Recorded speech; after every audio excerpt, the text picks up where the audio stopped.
So I appreciate everybody coming. Again, my name is Matthew Koenig. I'm VP of Channel Sales. I know most of you already, and you know what a nutcase I am, so thank you for being here anyway. So, a couple things. First of all, this was designed as about a 45-minute presentation. Not gonna go through it ridiculously quickly, but if I don't hit on some stuff or you have questions, I absolutely want you to reach out, get a copy of the presentation. I also offer up 30 minutes of free consulting. Call me, set up a time, we'll discuss anything you want. Doesn't have to be about Nodeware, it can be about this, it can be about sales, whatever you want to talk about. So don't worry if you miss something or you have further questions, just grab me and we'll put something on the calendar.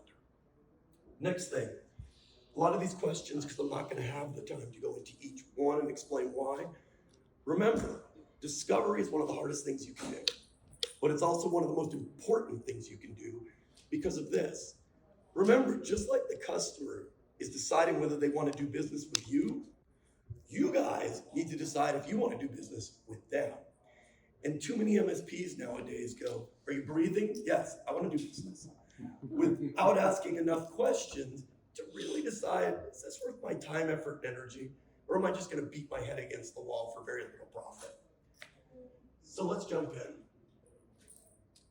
This is the ultimate sales meeting. And I know it's taking up about 2 minutes of time, but I really think it's worthwhile. Every time, and you're going to think I'm crazy till you see it, every time they mention lipstick, I want you to think cybersecurity. It's as simple as e pluribus unum, from many, one. From many shades of lipstick, one that belongs to her. From a basket of kisses, she picks one. It makes her unique. It colors her kiss. And her kiss, well, it colors her man. Belle Jolie lipstick. Mark your man. I only see one lipstick in your drawing. Women want colors. Lots and lots of colors. Mark your man. It's pretty cute. Oh, you like this? Well, maybe we should cut down to 5 shades or 1. I'm not telling you to listen to anyone, but this is a very fresh approach. It's okay, Kevin. I don't think there's much else to do here, but call it a day. Gentlemen, thank you for your time. Is that all? You're a non-believer. Why should we waste time on kabuki? I don't know what that means. It means that you've already tried your plan and you're number 4. You've enlisted my expertise and you've rejected it to go on the way you've been going. I'm not interested in that. You can understand. I don't think your 3 months or however many thousands of dollars entitles you to refocus the core of our business. Listen, I'm not here to tell you about Jesus. You already know about Jesus. Either he lives in your heart or he doesn't. Every woman wants choices. But in the end, none wants to be one of 100 in a box. She's unique. She makes the choices and she's chosen him. She wants to tell the world he's mine. He belongs to me, not you. She marks her man with her lips. He is her possession. You've given every girl that wears your lipstick the gift of total ownership.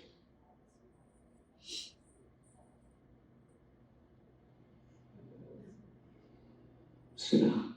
No. Tell me that's not the best sales video you've ever seen. Now, the point I'm trying to make is, that's why you do discovery. Do you really want to go through that? Do you really want to fight with someone over that? No, you don't. And when it comes to cybersecurity nowadays, do you really want to have to beat your customer over the head to do the right thing? Forget about protecting their business. They're not protecting your business. So let's jump in. Sales is a pain in the ass. Let's be honest. I've been doing it 20 years. This is why my voice is this way. This is why I have no hair. It's a pain in the ass, but it's necessary. And leads come from all kinds of different sources. But you have to have that dreaded first meeting, whether it be on site or whether it be by phone. That's where it falls apart most of the time. So the 5 pitfalls of discovery. What's the purpose of the meeting? Assumption, criticism, manipulation, frustration. What is the purpose of the meeting? Your purpose of this meeting is to ask questions and listen. Shut nobody cares if you have the fastest support, if you solve the most tickets, if you stay open the latest, if you use Nodeware, yay. Nobody cares. Your job is to ask intelligent questions and listen to the answers. You're not there to sell anything. You are qualifying them as much as they're qualifying you. And that is critical to remember, because guess what? Your business is every bit as important as theirs. Assumption. I love this one. We go out and we go hello and we assume they're going to tell us everything we want to know. Everything. If I just sit back, they're going to answer all my questions without me having to ask them. How many of you have done it before? I know I have. I've gone out and assumed if I say hello, how are you doing? Tell me why I'm here. They're just going to talk for the next hour and give me everything I want. No, they're not. Next, you suck. Your whole IT infrastructure sucks. You don't understand how bad it is. Oh, yeah, that's going to get their attention.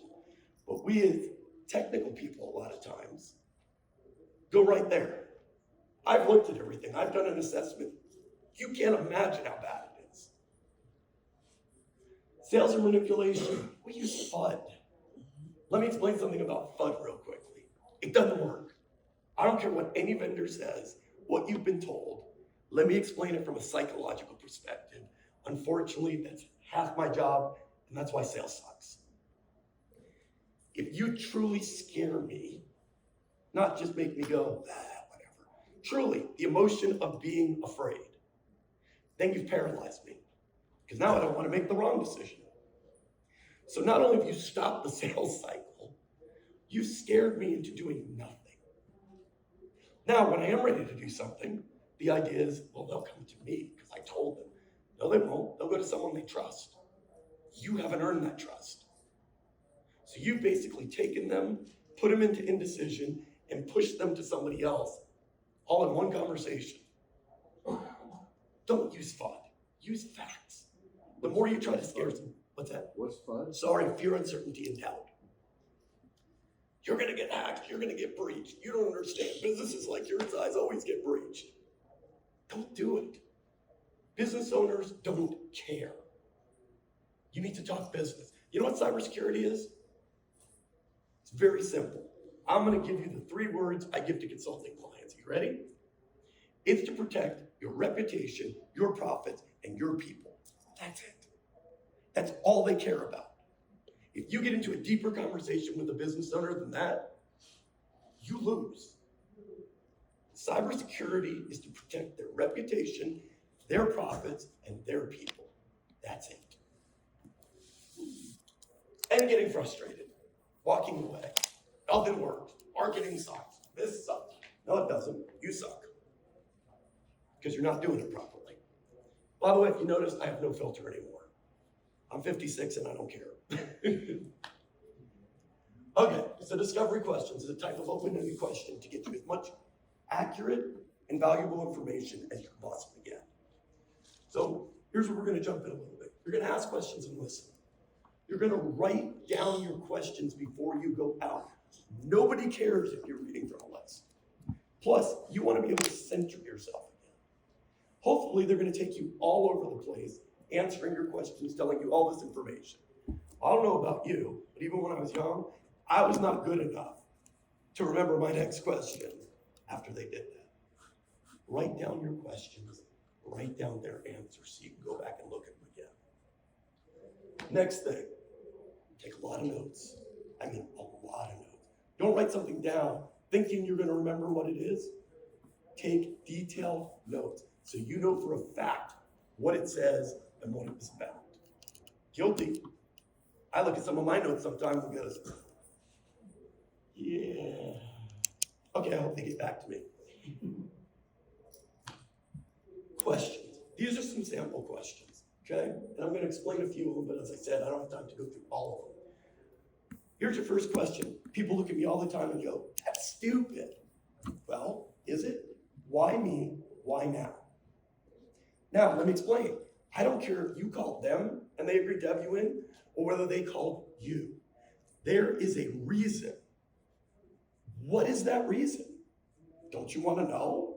I want to know. Why me? What? Just like that. Hey, I always like to start out with a question. And it's why us and why now? And then be quiet and listen. Tell me what makes your business unique. Well, that's not discovery. That's not giving me information I need. Oh, yes, it is. You know why? Tell me one business owner that does not want to talk about this for the next 2 hours. Tell me the amount of information you're going to get about what they think is important to them by asking that question. And you know what the other thing it does? It brings them down from a sales call to a conversation. Because you're not trying to sell them anything. You're asking them to talk about their business. Next one. What do you like about your current IT organization? I want to know. If you could change anything about the way IT works within your organization, what would it be? Anybody think that's unimportant?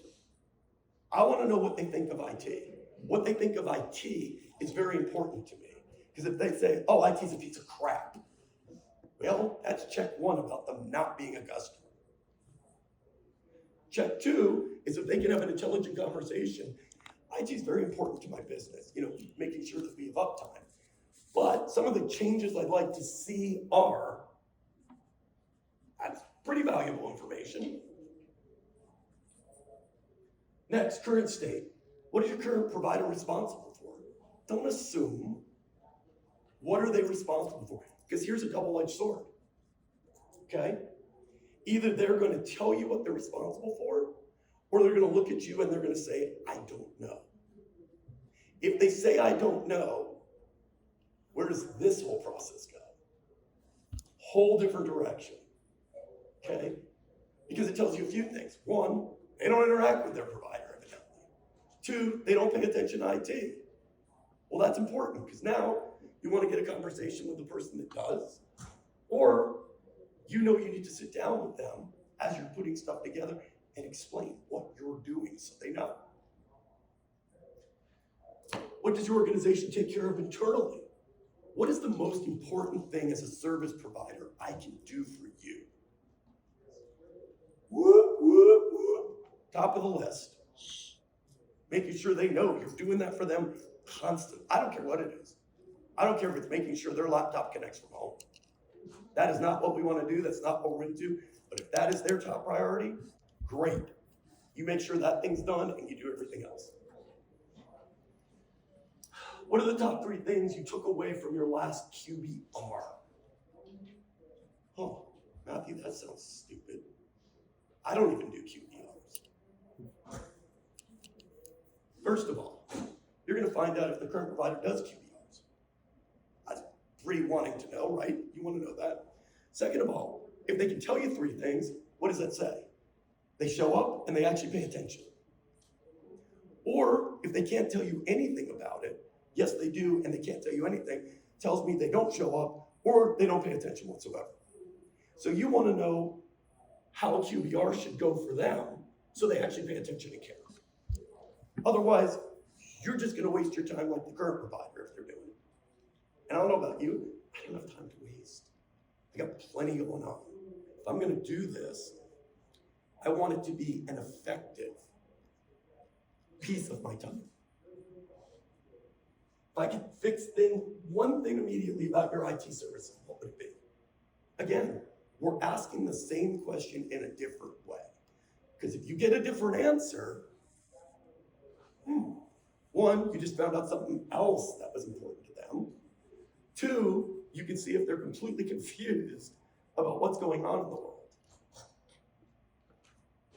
Security. Who is currently responsible for your cybersecurity? $10 says the answer.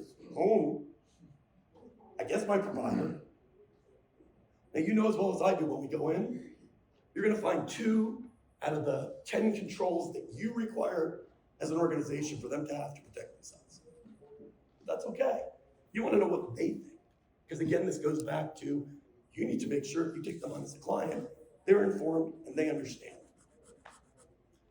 What is being done to proactively protect your organization? Who's protecting your reputation, your people, and your profits? Who's doing that right now? And notice when I say that, that is a business conversation, right? That has nothing to do with technical. What are you doing proactively to protect your reputation, your people, and your profits? If I said that to you, where do you go in your head? You start thinking about your own business, right? Because you don't care about thinking about Target and Home Depot and this one that got breached. You want them thinking about their business. Because that's real for them. When it comes to security, what are the things you worry about the most? First of all, don't ever say what keeps you up at night. That is the stupidest statement in the entire world. Because you know what? Insomnia keeps me up at night. That's what keeps me up at night. My physiology doesn't let me sleep. That's what keeps me up at night. Okay? People, when you say that, I have found over the years go, ooh. But if you ask the question in a different way, when it comes to security, what are the things that bother you the most? Now, interesting question, right? They're either going to tell you, they're going to tell you things that you know you need to dig deeper with, or they're going to look at you and go, nothing. Huh. Check number 2, I don't want them as a customer. What are the security controls your insurance policy requires you to have? How many of you review your client's cyber liability insurance policy once a quarter? Okay, if you're not doing it, let me explain why you should do it. Let me give you a trick. Tell them you want to review it. You're not going to review the whole policy. Don't get me wrong. You are not going to go into the T's and C's. You're going to look at the IT controls, technology controls they're required to have in place. And if there are policies, the policies. Then, if you're dealing with them already, and this is a good prospecting tool also, you're going to go see what they actually have in place, which is 2 out of 12. If you're lucky. I'm not talking about if they're your client, I'm saying if you're prospecting. Maybe if they're your client. But the reality is, now you're going to call the insurance company, not on their behalf, on your behalf. Hi, I'm an MSP. I've run into several of your clients lately. I want to make sure I'm helping them to the best of my ability. Can you explain how you pay out if all the controls are not put in place? Remember we went back to FUD earlier, fear, uncertainty, doubt? This is fact. Now you're going to go sit down with them and go, hey, by the way, I called the insurance company, not on your behalf. They don't know I talked to you. On my behalf. And talked to them about these things. And here's what I found out. Out of the controls that are put in place, and you don't need to name them because they won't understand them, you have 2. You need 10 more. What I found out is they won't pay you a dime. Or they'll pay 50%. So that $4,000 a month you're paying, $2,000 a month, you might as well throw it in the air over the ocean and take pictures and go, wee. How do you want to proceed? Notice the question I asked, how do you want to proceed? That's it. Not, oh my God, you have to get these in place. Oh my God, see, you're not going to get paid out. Oh my, fact. How do you want to proceed? Bet you close in business. Have you had any incidents in the past, and if so, what? How do your employees show that they're interested in protecting the organization? This is a fun one. Oh, well, they don't. Security awareness training, anybody? Okay, this is a conversation because as you all know, if the employees don't participate, but as you all know also, here's the key. If the CEO doesn't participate, no one participates. So I've talked to several CEOs over the years, told them you need to make it a part of your line manager's bonuses. If everybody completes it, they get a bonus. If everybody doesn't, you don't. Have a nice day. That's buy-in. Next thing, what are the written policies that they follow? I don't know. Don't sexually harass anyone. Come to work on time. Don't yell at anybody. You know that there are no policies that they follow when it comes to IT, unless it's possibly a co-managed environment. That's a good thing for you. Anybody say GRC? And it's required by insurance companies and almost every compliance framework on the market now. Now, I know that's a different conversation, and that's a different presentation about people that go, I don't care. You need to be HIPAA compliant. I don't care. A whole different presentation. But the point is, we all know they have to meet it. And if nothing else, they got to do it for insurance. In your organization, who do you rely on the most to take security seriously? This is always a fun one. I love asking this one and going. Because they're going to look at you like you have 5 heads. And I'm pretty sure 99.9% of the time, they're going to look at you like, you want lunch? They don't know. They don't think about this. And you need a champion inside that account if anything's going to get done when it comes to security. So this one, you pretty much know going in. But ask it. Make them think about it. Emotional. These are the best way to get someone thinking about themselves. Again, I don't care about the outside world. I care about my business. Okay? You talk to me about the outside world and who's getting breached and hacked and whatever. It ain't happening to me. So use leading discovery questions. How would it feel if you had to lay off half your employees? You're not, no fun, not, oh my God, you're gonna have to lay off half your employees. How would it feel if you had to lay off half your employees? What would it look like if your business was down for 30 days while you notified everybody of a breach? Get them thinking about their own business. And this is one of my favorite ones. What would happen to your staff's families if you had to lay them off? Matthew, you're mean. Told you earlier, I have no filter, I don't care. You want them thinking about their business, their people, their profits, not anything else.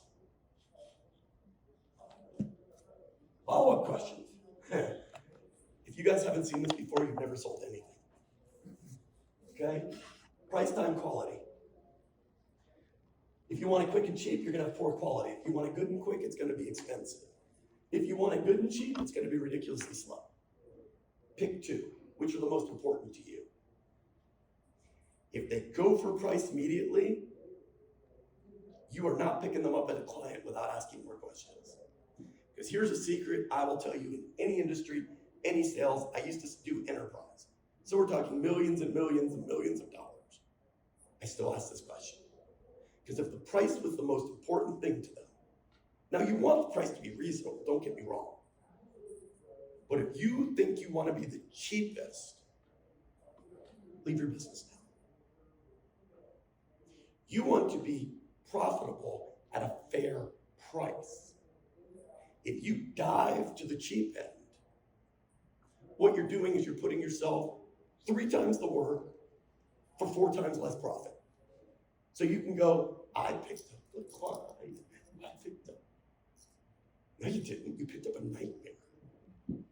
If price is the first thing they care about, you have 2 choices, walk away or ask them more questions. Who besides yourself is involved in deciding if we're right for you? Notice what I said, I didn't say in the decision process. I said in deciding if we're right for you. That's different besides the people that cut the check. In a lot of cases, they're not deciding crap. So you're gonna ask that question and they're gonna tell you, oh, it's all me. Great, if it's not all them, and this information you want. You wanna know what they think, what they like, what they don't like. You may wanna do half a discovery with them. It's important. Otherwise, you're gonna go throw a proposal in there. So he's gonna say, I like it, you're Bob. Bob's gonna go, well, my brother-in-law can do this a lot cheaper. And yeah, he does this, and he does this, and he does, hey Bob, yeah, after you're done with the farm, come on. You need to know these things or you're gonna beat your head against the wall. Finally, how to get to the truth. In your head, here's what I want you to do. You can't do it out loud, I have tried. Okay, that's my best shit, guys. So what, who cares? Every time someone answers a question, I want you in your head to go, so what? Who cares? Because you know what? If we literally had a conversation right now, and every time you answered my question, I legitimately said, so what? Who cares? What would you do? Well, you'd answer the next question. And I'd say, so what? Who cares? And you'd answer the next question.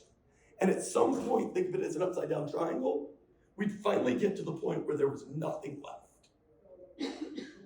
So if you do that in your head, you will think of other questions to ask that will get you down to the point of what they like, what they don't like, how important price is, what they're willing to pay, what their current provider charges them. Because there are ways to ask that question too without, what does your provider charge you? I'm not going to tell you that. There are ways to ask that question where they probably will give that up. Different presentation. Haha, if you want that one, come back again. Finally, make it fun. Keep track of the questions that work. Get rid of the ones that don't work. Change up questions that don't get you the information. Write the ones down that work. Keep a book in front of you that you can take out and make sure you're asking the questions. This should be plug and play. You hired someone tomorrow, besides onboarding them, getting them used to your company, your products, whatever. But as far as this sales process, you should be able to go, boom, here's what I expect of you, bye. Next thing, get the team involved. If you have engineers, I guarantee they run into stuff that they're going, you should ask this question. Get them involved. Ask them to give you questions they think are important. And you know what the cool part is? Give out a gift card for the question that works the best the next time you use it. Because it's going to get your whole company to think like salespeople. And you know what? Last time I checked, yes, you're a technology organization, but you're a sales organization first. You are a sales and marketing organization because that's the only way you get to do the technical stuff. As I always joke, I'm in sales, I run sales. When I look at development people, I go, you wouldn't have a job if it wasn't for me. And I'm joking, but if you think about it legitimately, would you? Probably not, because it's my job to make sure everybody has a job. You're a sales organization, do it well. Bottom line, you have to have a sales process. No sales process equals no sale, bad sales, loss of money, diving to the bottom of being cheap, because that's the only way you can close a deal. Discovery questions, as you probably found out, are the worst process. I mean, be honest, and this isn't for my ego, this is for you, so I know that this works. Who learned something today? Cool. That makes me happy, because this is the favorite part of my job. If you can't duplicate this process, you didn't do it right. Write it down, structure it, change the questions out, understand what each one of them means. So you can look at someone new and go, this is why you asked this question. Here's what you're listening for. It's only the beginning of the sales process. This by itself is not going to close a single sale. What it's going to do is give you the information you need to be able to decide if they're the right customer, provide the right services, understand what they like and what they don't like, understand their involvement in IT or lack thereof. And those are critical components to closing a sale. Anybody disagree? No? Maybe. Doing my best, guys. I'm trying. The dad jokes suck, I know, but it's as good as he gets. I have no voice anymore. Also, everyone remember, and I've said it again, and I'm going to say it again. Every prospect is not a good client. Look, I know it's your business, literally, and not mine. So I'm not telling you what to do. What I am telling you is think. Do you really want to spend 80% of your time with a client that makes up 5% of your business? That's up to you. But what I'll tell you is, I had a rep. I got another minute. I had a rep back in the day, and what he did is he built his business. I kept telling him to stop doing that, taking on any customer. But he did, and I let him.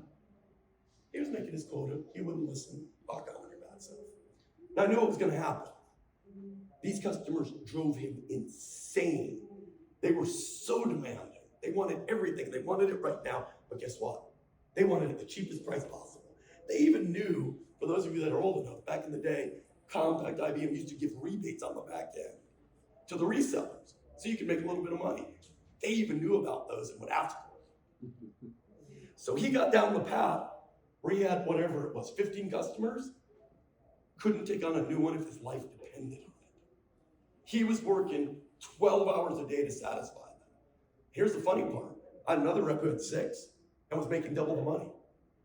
So what he had to do was back up all the way to the beginning, decide which accounts weren't worth it, and go back off this way and bring on the right accounts that respected him, were worth doing business with, wanted to work with him as a partner. And guess what? That was a painful year. It was a really painful year for him. But he finally started to listen, so I was there and I coached him and I helped him. I even made some cold calls for him. Anyway, my point is, don't let yourself go there. It's a horrible place to be.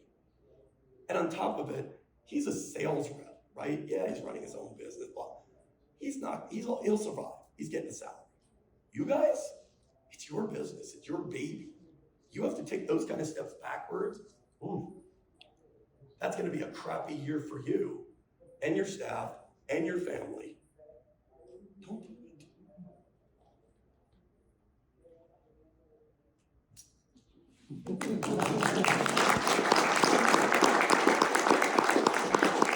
Remember, if you want a copy of the presentation, you have more questions, you want to talk to me for a little longer on this topic, reach out to me. I'll send you the presentation. We can make 30 minutes. You can tell me to go screw myself. I wasted your time, whatever you like. And I got cards up here if you want. Thank you, sir. Thank you.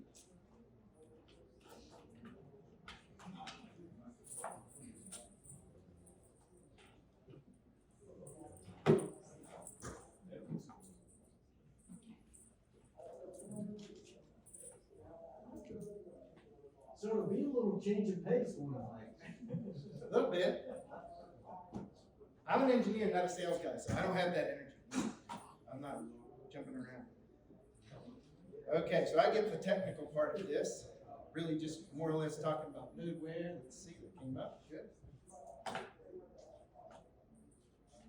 All right. Oops. So hello, CMIT. Good morning. Again, I'm Mike. Hope you all have enjoyed the conference and maybe even gotten to see some of Charlotte, which, by the way, is my hometown. I'm a native Charlottean. Probably one of the few that was born in Charlotte. And I was a little disappointed this morning they didn't have grits at breakfast. You know, we're in the South still. All right, but anyway. But thank you very much, Matt. Thank you very much, Matthew, for getting us started and being one of our event sponsors. So we're here to briefly, very, very briefly, to talk about continuous vulnerability management, at least the nuts and bolts of it. And since I'm low on time, buckle up. I'm going to go through this pretty quick. So according to the Center for Internet Security, there are 18 what and whys to performing continuous vulnerability management. So let's focus in on just 4 of them as I tell you our story about how we got here with Nodeware. We were looking for a repeatable strategy that we could develop a process around. Nodeware fit that for us. The tool we were looking for needed automation and authenticated scanning capabilities. It couldn't be difficult to deploy or to use, and it must have actionable reports. Anne-Marie decided on Nodeware, and we had our first customer signed up to use it. Now what? We worked together to develop a process that would be repeatable for new customers of our Nodeware offering and repeatable each month for any of our existing Nodeware customers. And as CIS says, it starts with processes and tools. Nodeware may be our vendor for vulnerability management, but where do we begin? We have to deploy the Nodeware tools, but before we can even do that, we need to determine what customer assets we want to scan. For instance, we probably don't want to scan the guest Wi-Fi network, but we probably do want to scan the voice over IP subnet. And even before we can make these decisions, we really need to know our customer's network. What is the internal and what is the external structure? There may be subnets the customer does not want us to touch or scan, so include them in the conversation. Maybe a customer has special equipment that they don't want anything to touch. We do then need to put some research time into documenting the customer's network at the very beginning. Some networks can be pretty flat, and some can have many VLANs and subnets. After we document the network, we can decide things like, where do we place sensors? Or how are we going to deploy the agents to the endpoints? Agents run on the endpoints to scan internally without requiring credentials. We found it better to deploy the agents to endpoints before turning on the sensors. In other words, what this does is it reduces duplication in the Nodeware portal. It doesn't mean there won't be duplicates, but there will be less of them this way. And we always take a cautious approach by starting with a small test group for deploying agents for a new customer. A sensor is a scanner that searches the configured subnets and ranges for devices on the network address space. A sensor will find devices like phones or printers or switches, etc., that reside on the network and maybe even sniff out some rogue devices that shouldn't be on the network in the first place. Like finding that Google Nest or Google something over there that shouldn't even be there. Sensors can be a VM appliance or run on an endpoint like a PC or server. Nodeware can be configured as well to scan external IPs and even a customer's web domain. By doing this, we found an SSH vulnerability on one customer's website host. Once you have the tools deployed, Nodeware also becomes an audit tool to see what assets might be missing in your RMN, which for us is ConnectWise, or even old assets, which should have been removed previously. As part of the process each week, we track information from weekly reports. This information is used internally and in communicating with our customers in our monthly meetings. We focus on the number of outstanding critical vulnerabilities and the overall site score. As you can see, the number of all of the vulnerabilities of vulnerable devices, it tends to jump after Patch Tuesday. It settles down before the first of the next month. Nodeware scores endpoints from 0 to 999. Let's quickly drill down into how we go through the management of the vulnerabilities. Now that we have the agents and sensors deployed, we will use the Nodeware portal to pull out vulnerability data on the endpoints. We focus our time and effort on critical vulnerabilities. This isn't perfect, but it is a balance. Certainly not all, but some lower vulnerabilities are also remediated when critical vulnerabilities are fixed. We use the first Monday of every calendar month to record critical vulnerabilities. We copy the information shown on this spreadsheet from Nodeware reports to document critical vulnerabilities for each customer. We note if the vulnerability is being actively exploited. Urgent could be an active or something like a vulnerability found on an internet-facing device like an FTP server. And then we take this list every month and we classify it. Do risk analysis on it. We look at the probable remediation steps that are required. We reach decisions on what actions, if any, may be necessary to remediate the vulnerability. And it is important for you all to consider how the remediation work will be funded. For example, since all of our customers are on plans where we are contractually required to provide Microsoft and Apple patches, that have been tested and approved by ConnectWise, there's no customer billing for these types of remediation. Nodeware is essentially providing a tool to check the effectiveness of our patch management. On the other hand, if the customer has a third-party device on their network that's not covered by our plan, we inform the customer of the critical vulnerability and ask for their decision to perform any work to remediate the vulnerability. Are they going to accept the risk, or are they going to allow us to take action? The action might be to turn something off, to uninstall an application, something that's no longer needed by the customer, to contact a third-party vendor of a device. At the end of every month, this process starts over. What are the decision steps? Risks are accepted, transferred, or remediated. The spreadsheet helps us track the remediation work. Remediation may include Windows updates, third-party updates, application updates, scripts to remove software, etc. An example of a remediation might be to uninstall an old and vulnerable application that's no longer in use, or for the customer to contact a third-party vendor to update the firmware on their door lock controller. Yeah, that happened. An example of a work in progress is a vulnerability that should be addressed in next month's Microsoft patch, Tuesday release, or the third-party patching that we use through ConnectWise. And I was excited to hear just a few minutes ago that they're going to be expanding that third-party patching. But we track these, and if it's still present and not patched when it should, we investigate and correct. Results must be tested. Did the remediation steps fix the vulnerability?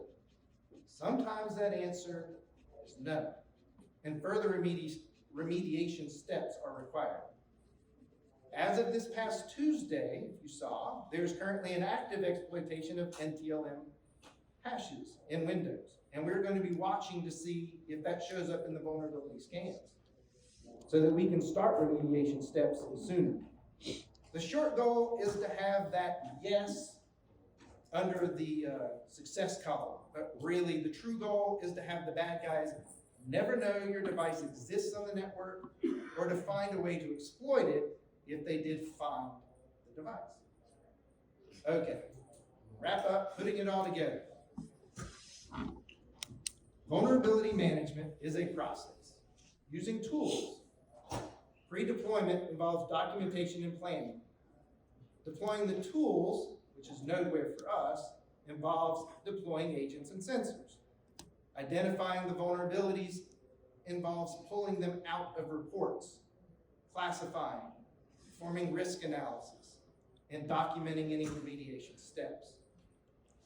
Making decisions is also a big part of that process.